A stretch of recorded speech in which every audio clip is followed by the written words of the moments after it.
Now, Ms. Libertucci, as a teacher of the Ninth Grade Academy, is the Ninth Grade Academy working? I think it definitely plays a part in promoting safety in the building because we're able to make it a little smaller environment within such a large school. My team has actually about 95 students on it, so we're really able to keep good tabs on those students. And I know we've intervened a couple times and things did not escalate to the level of a fight. We're able to really have that knowledge and bring them to the counselor, get them some extra services to really work that preventative angle.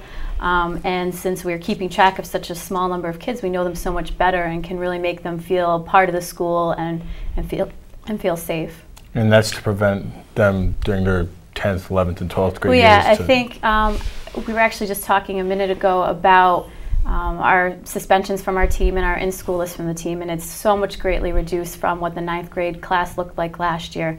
And hopefully once we start to change the climate in our teams, that can trickle off to the rest of the building as they move up in the building.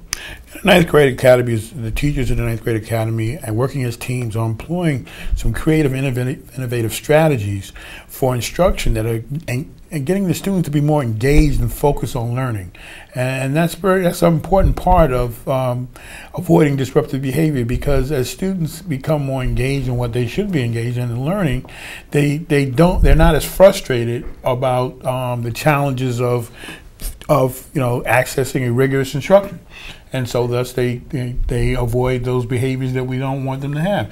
And at the same time, they feel more part of a community and being able to relate better to teachers and also to relate better among their peers. And that all goes to reducing the violence. The Ninth Grade Academy, some of the strategies in there are also a part of what I said was the incident reduction plan. Chad, what was your ninth grade year like, and what would you have done without the ninth grade program? Well, I was a very, very, very rambunctious ninth grader. I walked around school looking for fights. I don't know, I think I felt I had something to prove. I don't know.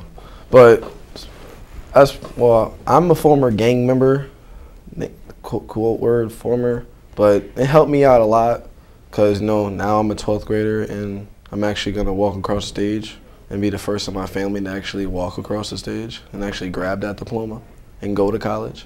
Now, with reducing violence in mind, do you guys have any advice for parents and guardians of the students?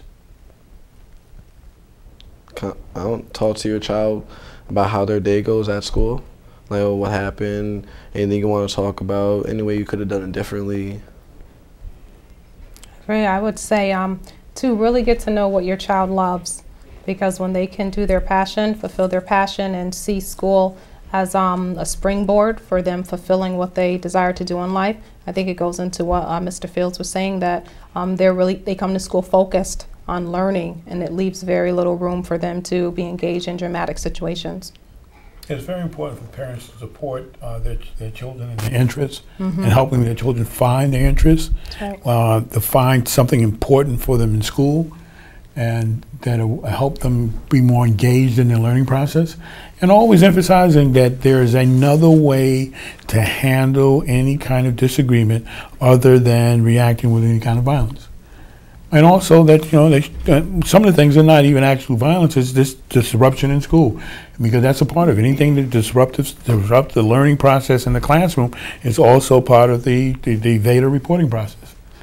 So students concentrating on doing what they should do in the classroom, and that's what parents can remind as talking to their children when they come home, and reminding them each day when they go to school to concentrate on what they're in school for, to engage in the learning, and also to have fun and enjoy these years, because these teenage years are they don't come back again.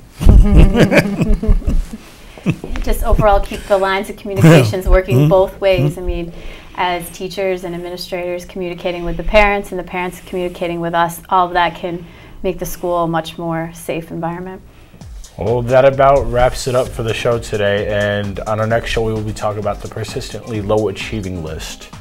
Thank you for watching, and good night.